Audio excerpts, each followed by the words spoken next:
Hey, hey! Hey, hey! We're off to work. So, without disclosing too much, it's a fun day because I get to work with my significant other as we work together.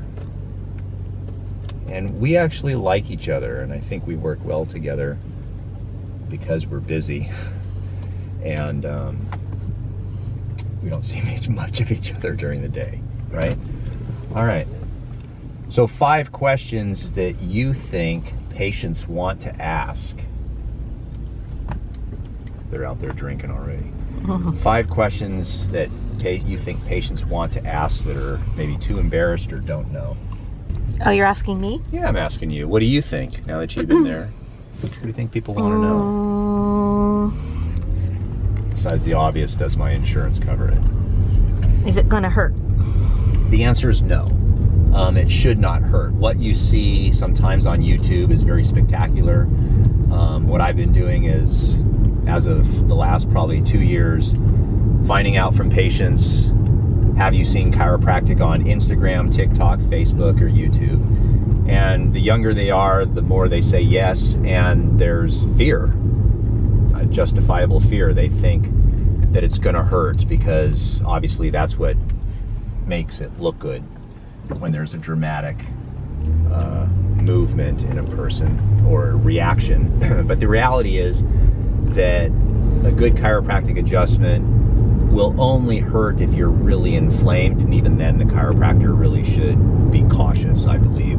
I think that the best adjustment is one that's done with smoothness, finesse, and timing rather than force.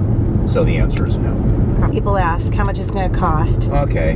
Can I be cured? How come for the 3rd time Medicare doesn't cover it? I know, right? How come I'm paying and I have Medicare? It should be zero. Okay.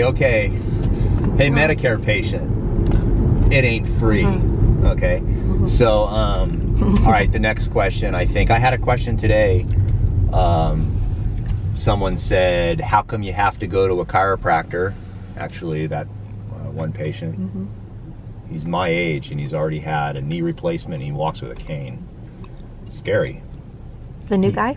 No, not the new guy. Yeah, don't say names. Yeah. So anyway, it's scary, to see someone that has had disability and so forth, and he's your age.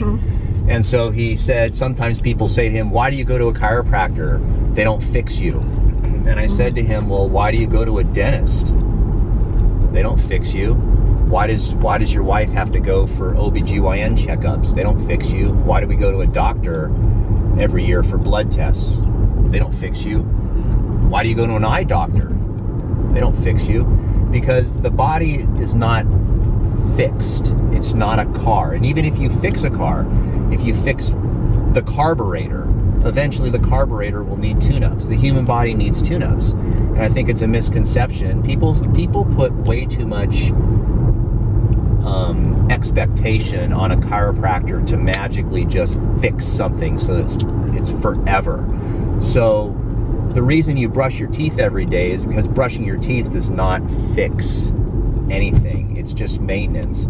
So a lot of times as a chiropractor, we may be working on people that have chronic problems, osteoarthritis, and their body needs movement. And sometimes that inflammatory condition will glue joints together, and you need those joints to move because it affects the nervous system and blah, blah, blah. But basically, to expect a chiropractor to fix something and then not expect any other doctor to fix anything, nothing is permanent. So, and that's where we were talking with the patient was, he said, well, is anything permanent? And I said, well, if you take blood pressure medication, which he's on, if you take blood pressure medication, does it cure your blood pressure? No, you have to take it every day.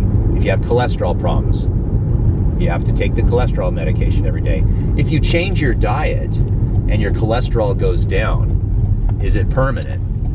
No, because you have to maintain that diet. You have to do that diet forever.